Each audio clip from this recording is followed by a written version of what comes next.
ಆದಿಕಾಂಡ ಅಧ್ಯಾಯ 15. ಅಬ್ರಾಮರೊಡನೆ ಒಡಂಬಡಿಕೆ. ಈ ಘಟನೆಗಳೆಲ್ಲ ನಡೆದ ಮೇಲೆ ಅಬ್ರಾಮನಿಗೆ ಒಂದು ದಿವ್ಯ ದರ್ಶನ ಆಯಿತು. ಅದರಲ್ಲಿ ಸರ್ವೇಶ್ವರ ಸ್ವಾಮಿಯ ಈ ವಾಣಿ ಕೇಳಿಸಿತು: ಅಬ್ರಾಮನೇ, ಭಯಪಡಬೇಡ, ನಿನ್ನನ್ನು ರಕ್ಷಿಸುವ ಕವಚ ನಾನೇ, ಘನವಾದ ಬಹುಮಾನ ಸಿಗುವುದು ನಿನಗೆ. ಅದಕ್ಕೆ ಪ್ರತ್ಯುತ್ತರವಾಗಿ ಅಬ್ರಾಮನು: ಸ್ವಾಮಿ ಸರ್ವೇಶ್ವರ, ನನಗೆ ಏನು ಕೊಟ್ಟರೇನು? ನಾನು ಪುತ್ರ ಸಂತಾನವಿಲ್ಲದವನು. ನನ್ನ ಮನೆ ಮಾರುಗಳಿಗೆ ಉತ್ತರಾಧಿಕಾರಿ ದಮಸ್ಕದ ಎಲಿಯಜೆರನೇ ಹೊರತು ಮತ್ತಾರೂ ಇಲ್ಲ. ನೀವು ನನಗೆ ಮಕ್ಕಳನ್ನು ಕೊಟ್ಟಿಲ್ಲ. ನನ್ನ ಮನೆ ದಾಸನೇ ನನಗೆ ಉತ್ತರಾಧಿಕಾರಿ ಎಂದನು. ಮತ್ತೆ ಸ್ವಾಮಿಯ ವಾಣಿ: ಇಲ್ಲ, ಅವನು ಉತ್ತರಾಧಿಕಾರಿಯಾಗುವುದಿಲ್ಲ. ನಿನ್ನಿಂದ ಹುಟ್ಟಿದವನೇ ನಿನಗೆ ಉತ್ತರಾಧಿಕಾರಿ ಆಗುತ್ತಾನೆ ಎಂದಿತು. ಸರ್ವೇಶ್ವರ ಬಳಿಕ ಅಬ್ರಾಮನನ್ನು ಹೊರಗೆ ಕರೆತಂದು, ಆಕಾಶದ ಕಡೆಗೆ ನೋಡು, ಆ ನಕ್ಷತ್ರಗಳನ್ನು ನಿನ್ನಿಂದಾದರೆ ಲೆಕ್ಕಿಸು, ನಿನ್ನ ಸಂತಾನವು ಅಷ್ಟು ಅಸಂಖ್ಯಾತವಾಗುವುದು ಎಂದರು. ಅಬ್ರಾಮನು ಸರ್ವೇಶ್ವರ ಸ್ವಾಮಿಯಲ್ಲಿ ವಿಶ್ವಾಸವಿಟ್ಟನು. ಅವರು ಅವನ ವಿಶ್ವಾಸವೇ ಸರಿಯಾದ ಸಂಬಂಧವೆಂದು ಪರಿಗಣಿಸಿದರು.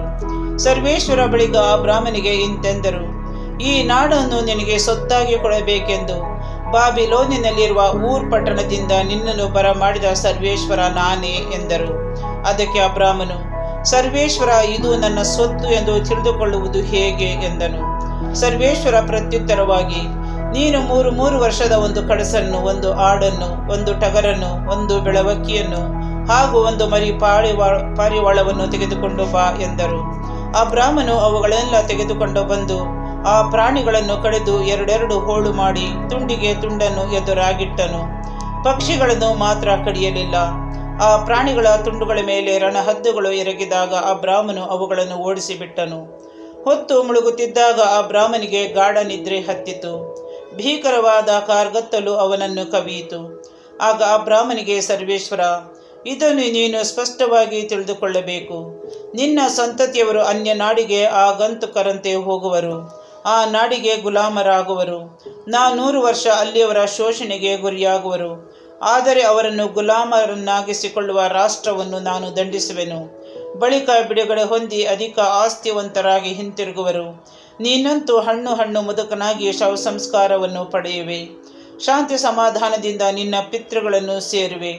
ನಿನ್ನ ಸಂತತಿಯವರು 4ನೆಯ ತಲಾಂತರವಾದ ಮೇಲೆ ಇಲ್ಲಿಗೆ ಮರಳಿ ಬರುವರು, ಏಕೆಂದರೆ ಆ ಮೌರ್ಯರ ಪಾಪಕ್ರಮ ಇನ್ನೂ ಮಾಗಿಲ್ಲ ಎಂದರು. ಹೊತ್ತು ಮುಳುಗಿ ಕಾರ್ಗತ್ತಲಾದಾಗ ಇಗೋ, ಹೊಗೆಯಾಡುವ ಒಲೆಯೊಂದು ಮತ್ತು ಉರಿಯುವ ದೀವಟಿಕೆಯೊಂದು ಕಾಣಿಸಿಕೊಂಡು ಆ ತುಂಡುಗಳ ನಡುವೆ ಹಾದು ಹೋದವು.